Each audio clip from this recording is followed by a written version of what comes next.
Sri அரவிந்தரின் letters on yoga இந்த புத்தகத்திலிருந்து யோகத்தின் யோக பாதையில் ஸ்ரீ அரவிந்தர் கூறிய தமிழாக்கம். இஷ்ட தெய்வம் என்பது ஒரு குறைந்த சக்தி அன்று.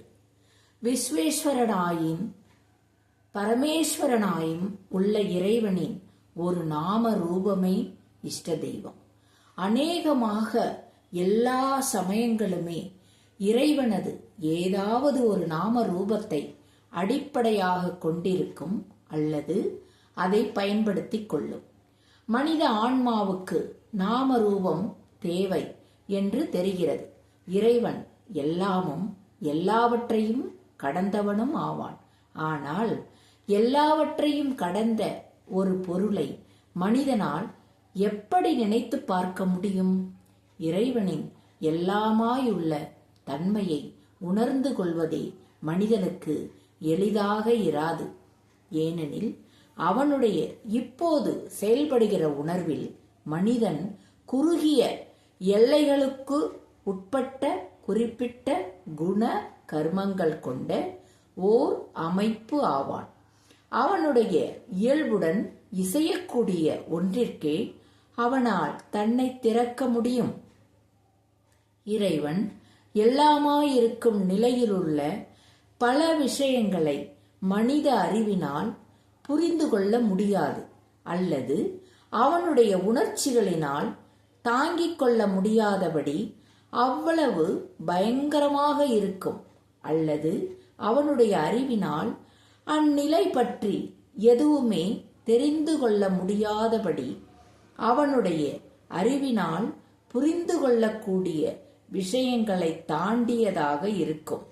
இறைவனை தன் வடிவில் அல்லது தன்னை தாண்டியதாக, ஆனால் தன்னுடைய மிக உயர்ந்த சுபாவங்களுக்கு பொருந்தியதாகவும் தன்னுடைய உணர்ச்சிகளினால் அல்லது அறிவினால் பற்றி கொள்ளக்கூடியதாகவும் உள்ள வடிவில் உருவாக்கிக் கொள்வது அவனுக்கு தேவையாகிறது. இல்லையெனில் இறைவனுடன் தொடர்பு கொள்வதும் உறவு கொள்வதும் அவனுக்கு கடினமாயிருக்கும். தெய்வத்தை வழிபடுதல், விக்கிரக ஆராதனை, மனித வடிவில் உள்ள குருவை வழிபடுதல் இவற்றை இகழக்கூடாது. ஏனெனில் இந்த படிகளின் மூலமே மனித இனம் அனந்த பொருள் மீது ஆனந்த பரவசம் கொள்ளும் நிலையை நோக்கி செல்கிறது. அவை அனந்த பொருளை குறுக்கிய போதிலும் இயற்கை நமக்கு வகுத்து தந்துள்ள தாழ்ந்த படிகளின் வழியே படிப்படியாக முன்னேற உதவுகின்றன. நமது உணர்ச்சி ஜீவனின் வளர்ச்சிக்கும் சில வகை விக்கிரக ஆராதனைகள் இன்றியமையாதவையாக இருக்கின்றன. ஆகவே உண்மையான ஞானத்தை அடைந்துவிட்ட ஒருவன் உருவ வழிபாடு செய்யும் பக்தனின் இதயத்தில் அந்த உருவத்திற்கு பதில் உருவம் குறித்து நிற்கும் மெய்ப்பொருளை நிலைநாட்ட தன்னால் முடிந்தாலன்றி அவ்வுருவத்தை உடைத்தெறிய மாட்டான். மேலும் அவ்வுருவங்கள் வெறும் உருவங்கள் மட்டுமல்ல, அவற்றில் அவ்வுருவங்களை தாண்டிய ஒரு சக்தியும் இருக்கிறது. நாம் இறைவனை மிக உயர்ந்த முறையில் வழிபட தெரிந்து கொண்ட பின்னரும் அவற்றை நீக்க வேண்டிய அவசியம் இல்லை.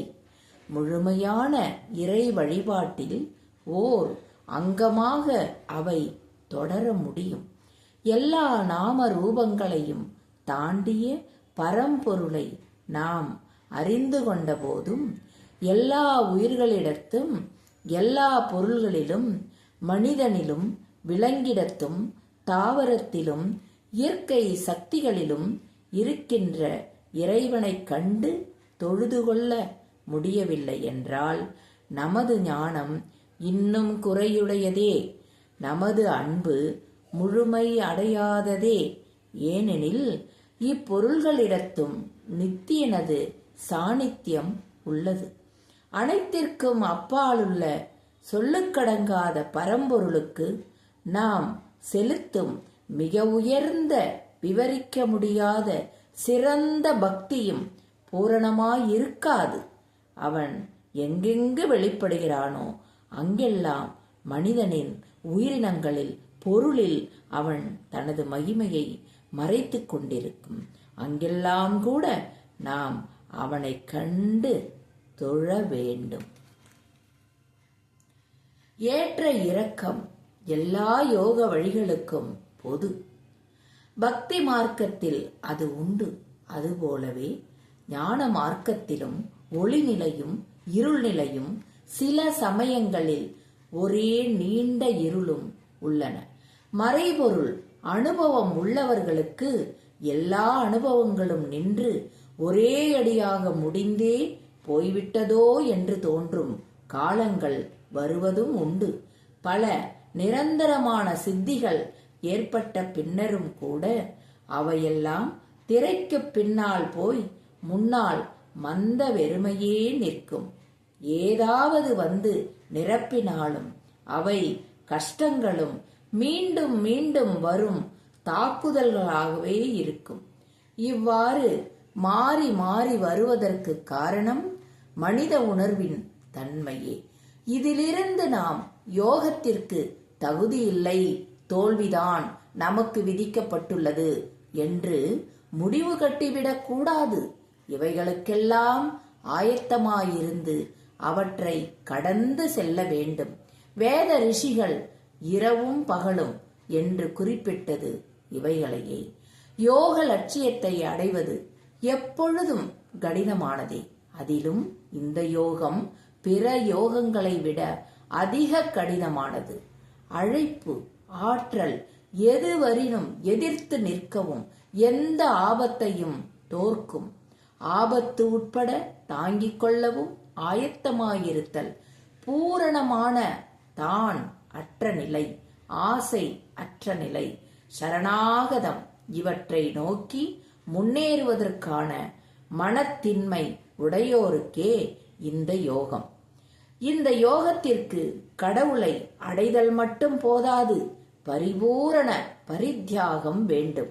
அகவாழ்வும் புறவாழ்வும் முற்றிலும் மாறி இறை உணர்வு இங்கு துலங்குவதற்கு ஏற்றவையாகி ஒரு தெய்வீக நிறைவேற்றத்தின் பங்காக ஆக வேண்டும்.